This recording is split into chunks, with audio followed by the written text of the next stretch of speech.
Nós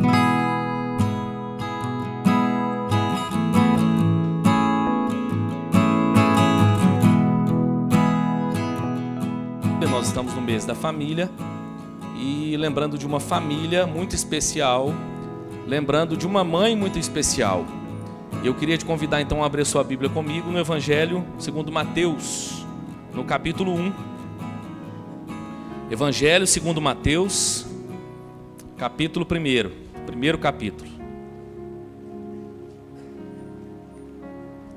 Evangelho segundo Mateus, capítulo 1, a partir do verso 18. Diz assim a palavra de Deus: Ora, o nascimento de Jesus Cristo foi assim. Estando Maria, sua mãe, desposada com José, sem que tivessem antes coabitado, achou-se grávida pelo Espírito Santo. Mas José, seu esposo, sendo justo e não a querendo infamar, resolveu deixá-la secretamente. Enquanto ponderava nestas coisas, eis que lhe apareceu em sonho um anjo do Senhor dizendo: José, filho de Davi, não temas receber Maria tua mulher, porque o que nela foi gerado é do Espírito Santo. Ela dará à luz um filho e lhe porás o nome de Jesus, porque ele salvará o seu povo dos pecados deles. Ora, tudo isto aconteceu para que se cumprisse o que fora dito pelo Senhor por intermédio do profeta: Eis que a virgem conceberá e dará à luz um filho, e ele será chamado pelo nome de Emanuel, que quer dizer Deus conosco. Despertado José do sono, fez como lhe ordenara o anjo do Senhor, e recebeu sua mulher. Contudo, não a conheceu, enquanto ela não deu à luz um filho, a quem pôs o nome de Jesus. Que Deus nos abençoe, possa aplicar a sua palavra ao nosso coração, nos dando a graça de sairmos daqui edificados, fortalecidos, encorajados, exortados pela palavra de Deus, em nome de Jesus. Irmãos, quando eu olho para esse texto, eu percebo que ele traz à tona, talvez com mais clareza, algo muito importante no que diz respeito àquilo que a Bíblia já revela desde os primórdios, acerca do casamento e da família. Nós podemos nos equivocar sobre muita coisa na vida, mas se tem uma coisa que nós não podemos nos equivocar é a respeito da palavra de Deus e sobre aquilo que a palavra de Deus nos ensina sobre as principais instituições de Deus. Deus instituiu a igreja, a Bíblia fala sobre a instituição do Estado, a Bíblia fala sobre a instituição da família. É interessante que essas são as três instituições sobre as quais a Bíblia trata de maneira mais abrangente. E de maneira ainda mais abrangente a família e a igreja. Eu, quando penso e falo sobre esse assunto, eu me lembro de uma conversa de dois amigos do meu pai, dois conhecidos do meu pai, e ele, certa vez, ouvindo a conversa dos dois, meu pai é muito crítico assim com o português, desde novo eu cresci com esse detalhe do meu pai sempre atento a questões de português. Eu me lembro, por exemplo, quando eu voltei do grupo, meu primeiro ano, minha primeira série, assim era chamada antigamente. Eu me lembro que quando eu voltei, minha mãe perguntou: e aí, como é que foi lá na escola? Foi bom? Eu falei: mais ou menos. E minha mãe falou assim: mas foi mais ou menos por quê? Eu falei: não, mãe, que eu estou preocupado, que a minha professora de português só fala problema. Desde aquela idade, irmão, já tinha um negócio que eu estava, entendeu, copiando, porque eu via isso com frequência. E certa vez, dois amigos dele conversavam, e um estava falando: porque a minha família, e ele repetia várias vezes, quando de repente o outro, cansado, disse o seguinte: ô burro, não é família, é família, LHA. Assim, né, para não esquecer nunca mais, né, corrigiu o outro, errando junto. E eu me lembro disso porque a gente pode até errar como é que escreve família, mas uma coisa que a gente não pode jamais é se equivocar com respeito àquilo que diz respeito ao sentido bíblico da família, dessa instituição divina tão bonita. E quando nós olhamos para a Bíblia, o que a Bíblia vai dizer lá desde o Gênesis, é que a família é uma instituição divina, ela tem a iniciativa em Deus. Deus, quando cria o homem, a Bíblia diz que Deus, no seu processo criativo, Ele vem criando todas as coisas e nós não deveríamos esperar outra coisa. A Bíblia diz que tudo que Deus cria era bom. E eu não espero outra coisa de Deus. E Deus vem criando tudo e a Bíblia diz que a criação de Deus era boa. Mas Deus tem um plano ainda melhor. A Bíblia diz que Deus cria então a mulher para que homem e mulher se tornassem uma família. E a Bíblia diz que aí sim a criação de Deus se torna muito boa. A ideia é como se Deus colocasse a cereja do bolo. E é interessante que quando nós olhamos para essa realidade das Escrituras e contrapomos com a realidade dos nossos dias, nós vamos perceber que há algo de errado. Há uma percepção equivocada acerca da família. Há uma visão equivocada acerca da família. Há uma série, talvez por uma série de erros cometidos, a própria frustração do indivíduo, talvez por aquilo que alguns veem na sua própria família ou em famílias ao seu redor. Há uma visão negativa acerca do casamento e da família nos nossos dias. Tem um livro do pastor Tim Keller muito bom, onde ele trata sobre família. O nome desse livro, deixa eu achar aqui, é O Significado do Casamento. E ele diz algo interessante. Ele que é pastor de uma grande igreja lá em Manhattan, ele fez uma pesquisa e descobriu que provavelmente a igreja dele era a maior igreja de solteiros do mundo. Uma igreja presbiteriana, com cerca de 4.000 membros em Manhattan, que é um desafio muito grande para o evangelho. E desses 4.000 membros, 3.000 eram solteiros. E eu confesso que quando ele começou a falar sobre família, eu fiquei ainda mais curioso, porque entendo que a sua mensagem, se bem firmada nas Escrituras, tem muito a dizer para a nossa sociedade hoje. E ele escreve algumas coisas bem interessantes, e ele destaca algumas falácias, algumas mentiras que são muito comuns nos nossos dias com respeito ao casamento e à família. Por exemplo, ele destaca que alguns vão dizer que essa ideia de família, de casamento, ela tinha como propósito a manutenção, a determinação dos direitos de propriedade privada. Eles vão dizer que isso tem a ver com a Era do Bronze. Então, à medida que alguém se casava e constituía família, era a maneira onde se estabelecia a propriedade e onde se mantinha o direito à propriedade. E que isso então já é algo ultrapassado. Outros vão dizer, como ele destaca, que a família, esse sentido de casamento, cerceia a identidade individual e oprime as mulheres. Irmãos, como é comum nos nossos dias nós percebermos uma aversão à igreja, ao evangelho, à palavra de Deus, quando nós tratamos acerca do papel de homem e mulher, dessa instituição divina da família, por não compreender de maneira correta as Escrituras. Há pouco tempo nós tivemos inclusive isso em rede nacional, uma apresentadora que escolheu, no meio da apresentação de um jornal, atacar as Escrituras, dizendo que a Bíblia inclusive é machista, que se você dissesse o que a Bíblia diz na praça pública, você poderia ser penalizado por isso. Olha que interessante, irmãos, em cadeia nacional. Esse tipo de pensamento tem alcançado as ruas, tem invadido a mente e o coração, inclusive de muitos jovens que ainda não se casaram. Ele ainda vai destacar um terceiro: o casamento reprime a paixão e não se ajusta adequadamente à realidade psicológica. Então ele vai dizer que o ser humano ele tem essa tendência à paixão e que o casamento é o lugar onde a paixão é sepultada.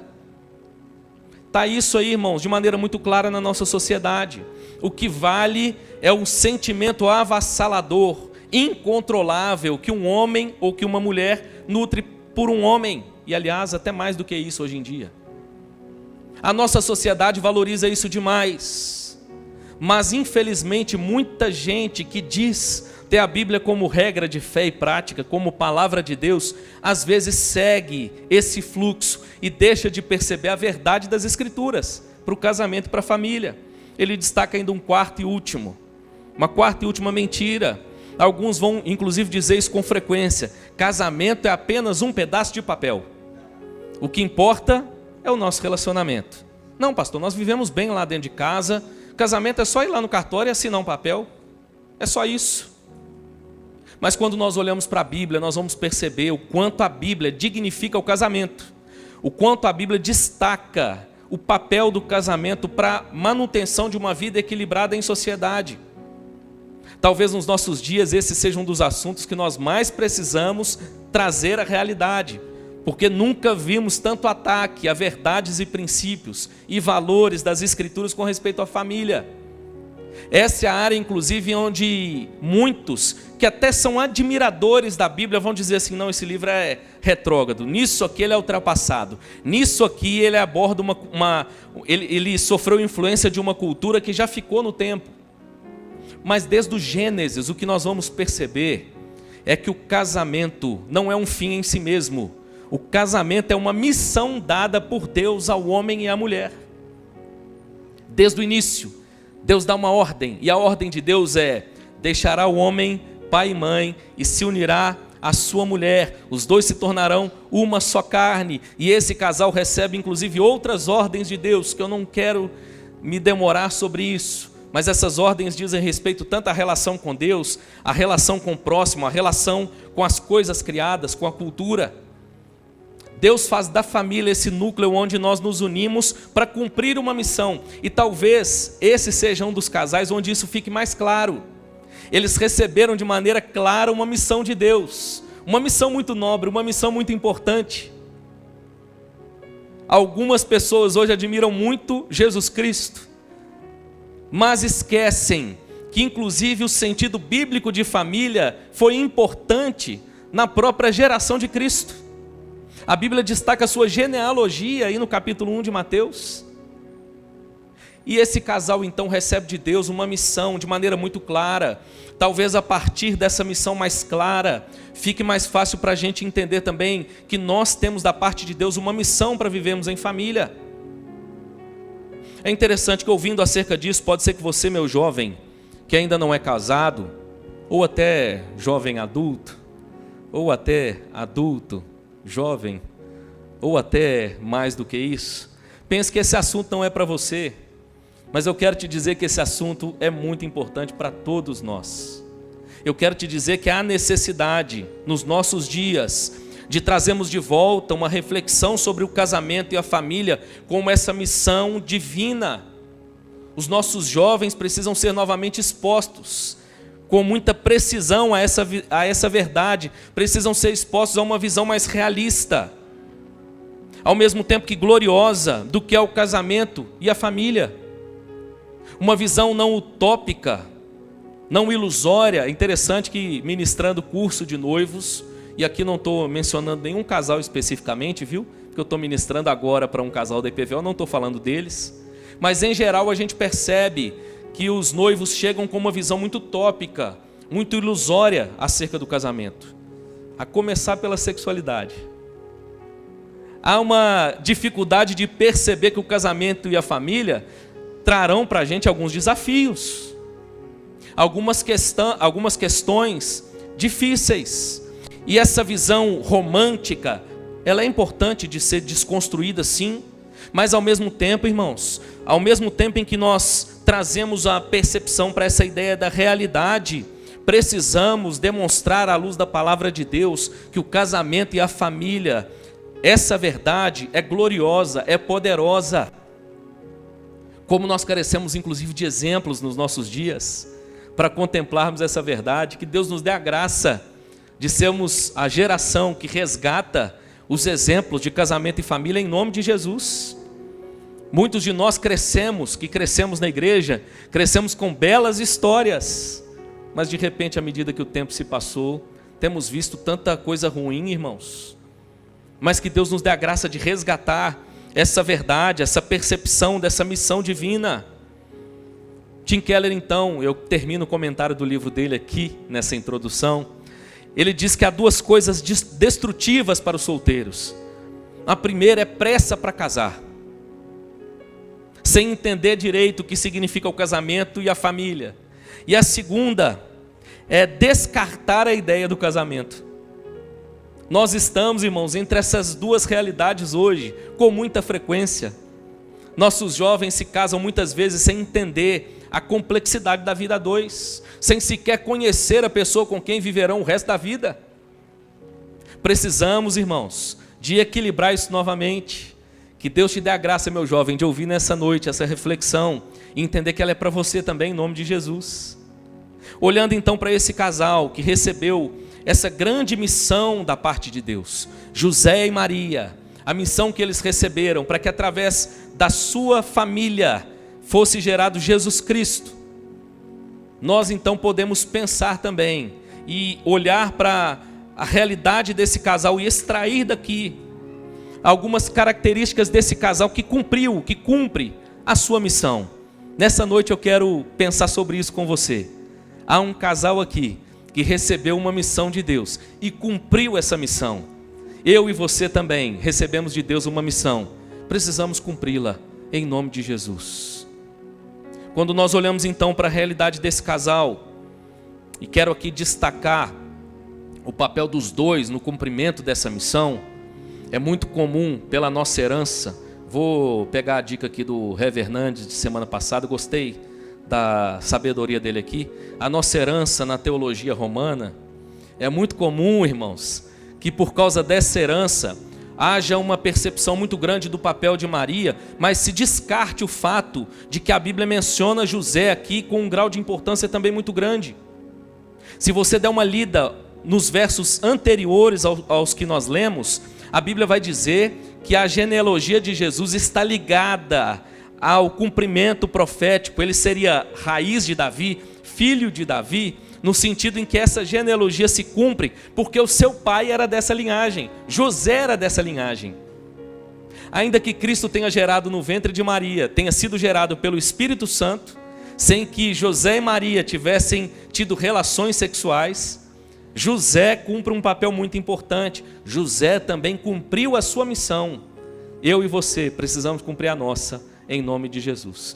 Primeira coisa que nós extraímos aqui então, primeira característica desse casal que cumpre a sua missão, é a capacidade, irmãos, de enfrentar as crises, os desafios, os problemas da vida.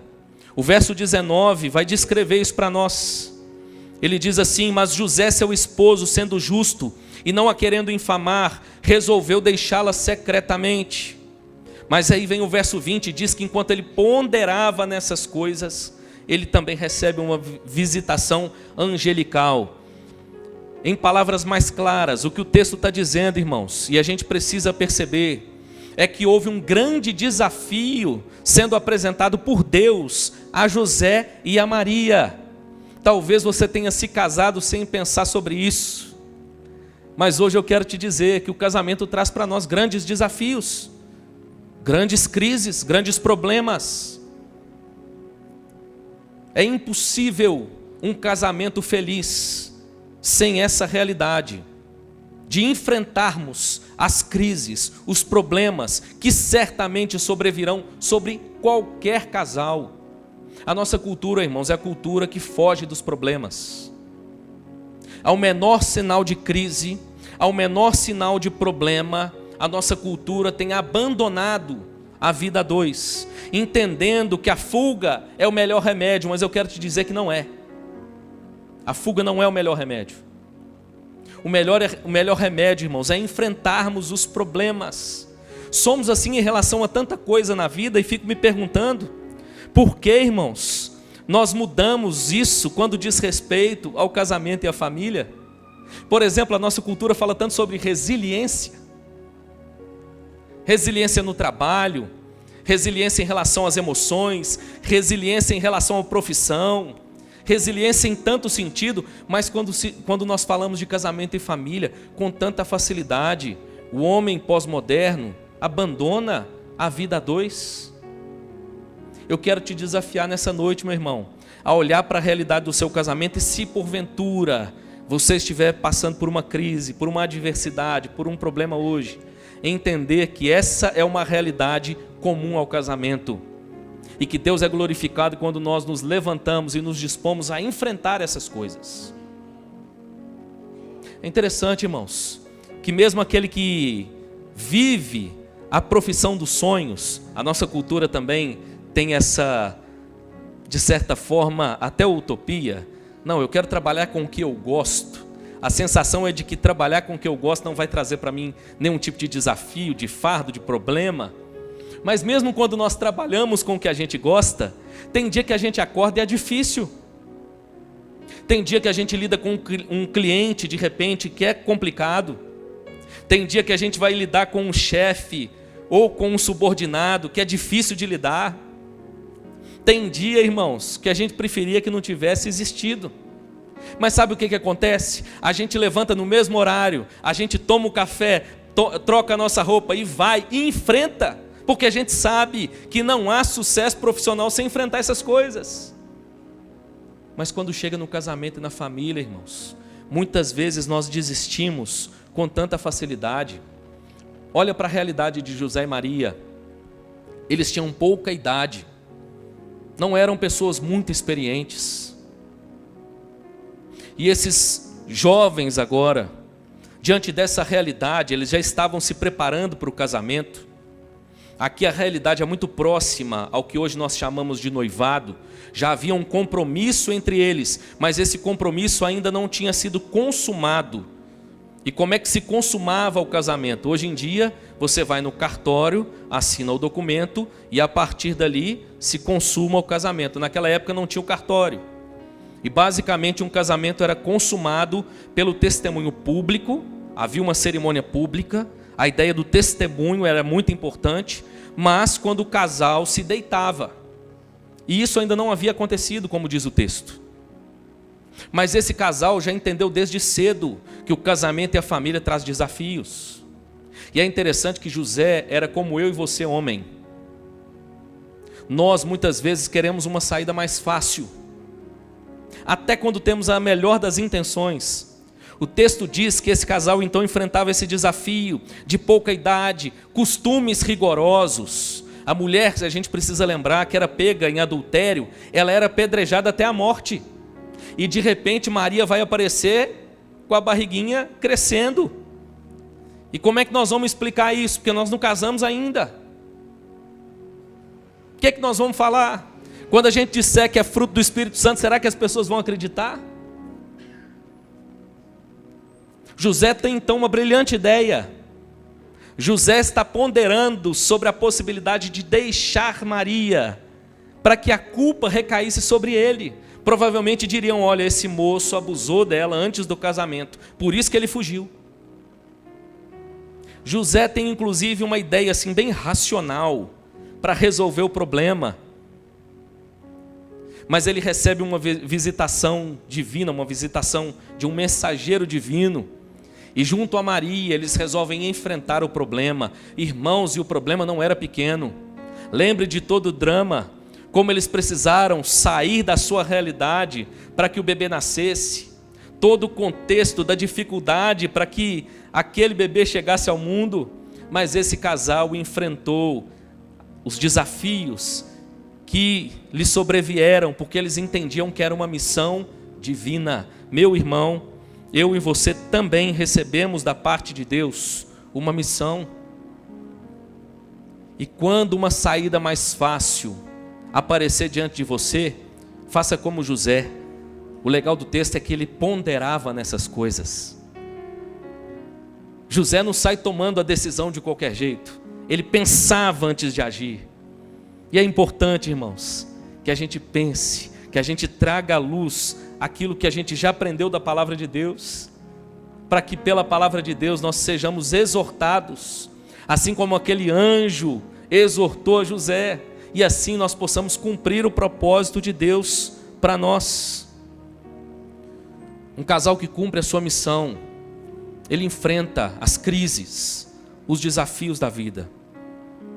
Quem sabe hoje você está enfrentando uma delas. Eu quero te exortar a ficar firme, em nome de Jesus. Em nome de Jesus. Como eu quero chegar no final da minha vida, olhando para trás, pensando na minha carreira ministerial, dizendo como Paulo disse: combati o bom combate, completei a carreira e guardei a fé. Mas olha, eu também quero dizer isso com respeito à minha família. Senhor, o Senhor me deu uma missão, e eu fui até o final. Que desafio, irmãos, mas ao mesmo tempo tão glorioso. E à medida que nós vemos os filhos crescendo, e sei que tem gente aqui que os filhos já estão casados, já têm os seus próprios netos, a gente percebe o quanto valeu a pena enfrentar os desafios. Então fica firme, meu irmão. Enfrente, vença, para a honra e glória do nome do nosso Senhor. Esse casal recebeu uma grande missão. Mamãe, você recebeu uma grande missão. Fique firme. Como marido de uma mulher que tem 3 crianças, num tempo tão agitado e corrido, eu quero te dizer, fique firme, você vai dar conta. Fique firme, enfrente os desafios. O Senhor é contigo, em nome de Jesus. Quando nós olhamos ainda para esse texto, irmãos, nós percebemos que uma família que cumpre a sua missão, ela não só enfrenta os desafios, como ela reconhece que nem todos os desafios ela conseguirá vencer sozinha. E nisso ela conta com o auxílio divino. Ela recorre ao auxílio divino. Ela recorre à instrução, à direção, ao encorajamento, ao renovo divino. Quando nós olhamos para esse texto, irmãos, o verso 20 vai dizer que enquanto José ponderava nessas coisas, eis que lhe apareceu em sonho um anjo do Senhor dizendo: José, filho de Davi, não temas receber Maria, tua mulher, porque o que nela foi gerado é do Espírito Santo. Agora olha o verso 24. Despertado José do sono, fez como lhe ordenara o anjo do Senhor e recebeu sua mulher. Que interessante, irmãos. Existem momentos na nossa caminhada e na nossa família que nós temos a impressão, irmãos, de que as nossas forças se esgotaram, os nossos recursos se esgotaram. E é natural uma postura semelhante à de José. Quantas vezes você já não deve ter se pego assim, meu irmão, minha irmã, de noite, pensando em um problema, tentando encontrar uma solução e chegando à conclusão de que se fosse uma encruzilhada estava bom. Porque uma encruzilhada pelo menos você tinha 2 caminhos, você escolhia um dos 2 e via no que ia dar. Mas às vezes nós caminhamos, irmãos, como Moisés, que trouxe o povo do Egito para chegar com o povo agora e acampar diante do mar. Não tem nem direita nem esquerda, não tem 2 caminhos. À frente, o mar para atravessar. Mas meu irmão, não se esqueça de contar com o auxílio daquele que pode aquilo que nós não podemos. É interessante que o anjo aparece em sonho para José, fala com José, e sabe o que José faz? Ele submete a sua razão, ele submete a sua vontade à direção de Deus. Ele reconhece que Deus sabe mais do que ele. Vivi uma realidade interessante em Belo Horizonte, um casal de amigos, muitos anos casados, enfrentaram diversos desafios, diversas crises, algumas delas bem pesadas, irmãos, coisas que fugiam ao controle do casal e prevaleceram. E um dia, esse irmão me liga, era uma sexta-feira, devia ser por volta de 2h30, 3 da manhã. E eu, aquele dia, nem sempre, viu, meu irmão? Eu vi o meu celular vibrando. E quando eu olhei era ele, eu me preocupei. Ele nunca tinha me ligado a esse horário. Atendi a ligação. E ele conversou comigo por um tempo e disse assim: pastor, eu e a minha esposa, nós vamos nos separar. Só que eu fiz uma promessa. Quando eu casei, eu disse que eu não separaria sem antes conversar com um pastor. Você pode me receber amanhã? Eu disse: que hora? 8. Irmãos, era 2h30 da manhã. Falei: Senhor, fortalece teu servo, vamos lá. Amanhã às 8 eu estou aí. Conversamos, irmãos, oramos. Louvado seja Deus, aquele casal entendeu essa verdade. Tem hora, irmãos, que os nossos recursos acabam. O marido trouxe queixas que eu disse: puxa vida, como deve ser difícil conviver com essa mulher. A mulher trouxe queixas que eu disse: puxa vida, como deve ser difícil conviver com esse marido. Mas sabe o que nós fizemos juntos? Buscamos o auxílio divino. Reconhecemos, irmãos, que nós somos pecadores e que é exatamente isso que muitas vezes nós fazemos. Nós temos um potencial enorme para estragar as coisas, mas há um Deus, irmãos, que pode aquilo que nós não podemos. juntos, irmãos, orando. Acompanhei esse casal, reunindo semanalmente, aí em torno de uns 2 meses. E louvado seja Deus, estão firmes lá, juntos até hoje, sendo bênção inclusive na vida de outros casais. Reconheça isso, meu irmão.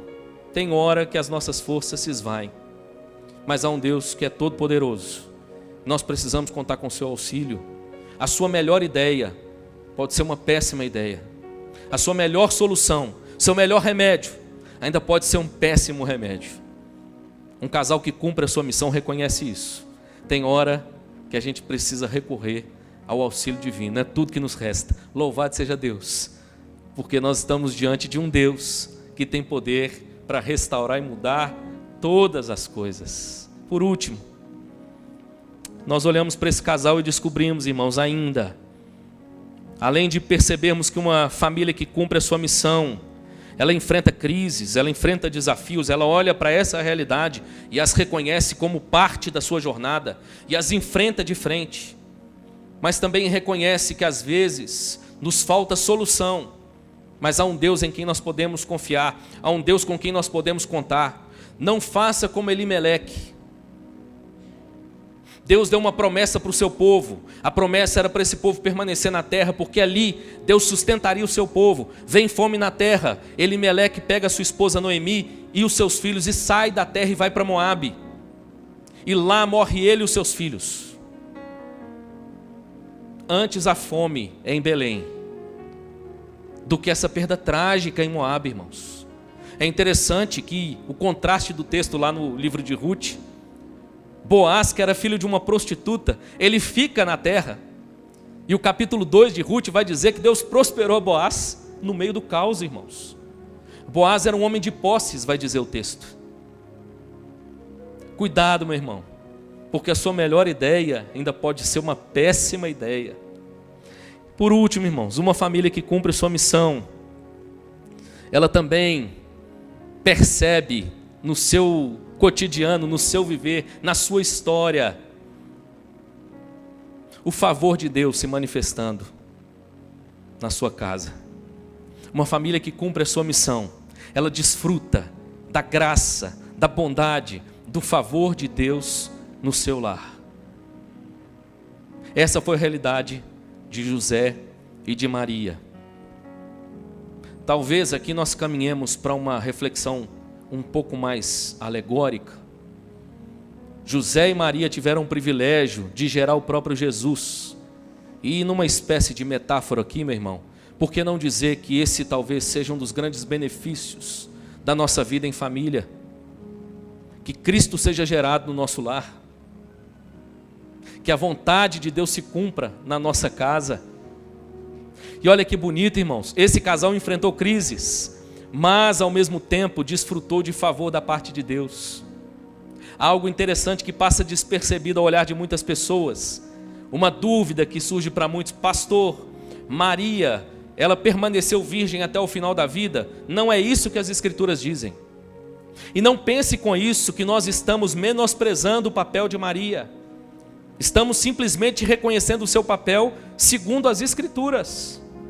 Costumo dizer, irmãos, que a teologia protestante, por exemplo, valoriza mais o nascimento virginal de Cristo do que a teologia romana. Porque é exatamente aí o ponto, irmãos. Maria era uma mulher virgem e houve algo extraordinário, e essa mulher concebeu a Jesus Cristo. Mas Maria não era uma mulher santa, ela era pecadora como eu e você. Aliás, ela reconhece isso no seu cântico. Ela chama o Senhor de seu Salvador. E quem é que precisa de um Salvador, senão aquele que tem pecados? Se Maria tivesse nascido santa, sem pecados, o nascimento virginal era desnecessário. Mas Cristo foi gerado, irmãos, pelo Espírito Santo no ventre de Maria. Exatamente, é isso que a Bíblia está dizendo. Ele não herdou aquela natureza de Adão. E olha o que o texto diz, irmãos, no verso 25. Contudo, não a conheceu enquanto ela não deu à luz um filho, a quem pôs o nome de Jesus.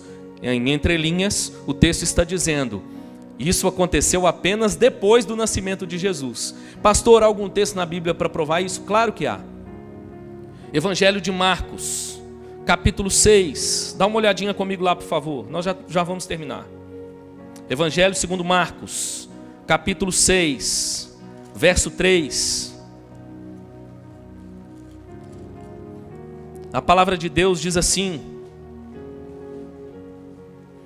Vou ler o 2 para a gente entender um pouco do contexto. Chegando o sábado, passou a ensinar na sinagoga. E muitos ouvindo se maravilhavam, dizendo: de onde vem estas coisas? Que sabedoria é esta que lhe foi dada? E como se fazem tais maravilhas por suas mãos? Não é este o carpinteiro, filho de Maria, irmão de Tiago, José, Judas e Simão? E não vivem aqui entre nós suas irmãs? E escandalizavam-se nele. Irmãos, o texto aqui está citando por nome os filhos de José e Maria. 2 deles, inclusive, que cumpriram um papel muito importante na história da igreja. Nós temos 2 livros na nossa Bíblia, escritos por irmãos de Jesus, Tiago e Judas. Pensa numa família, irmãos, que começou com um grande desafio, mas que terminou experimentando de maneira graciosa o favor de Deus no seu lar. Meu irmão, eu quero terminar te encorajando a perceber essa verdade. Uma família que cumpre a sua missão, que fica firme na sua missão, ela experimenta, ela desfruta do favor de Deus na sua casa. Termino com um verso de Provérbios. Provérbios 12, 15 diz assim: o insensato pensa que sua conduta é correta, mas o sábio dá ouvidos aos conselhos. Vivemos uma época de tantas pessoas insensatas. Agem segundo os seus próprios pensamentos. Agem segundo o seu próprio coração. Enquanto a Bíblia diz que enganoso é o coração e desesperadamente corrupto. Que Deus nos dê a graça, irmãos, de, ao contrário do insensato, termos o coração aberto, os ouvidos abertos para o conselho sábio, sobretudo da palavra de Deus. Que Deus guarde o seu casamento e a sua família. Que Deus te dê a graça, meu jovem, de sonhar com o casamento, viu? Não permita que ninguém roube isso de você. Sonhe com o casamento. E que Deus te dê a graça de, ao se casar, cumprir a missão de Deus para a sua vida e para a sua família, em nome de Jesus. Amém.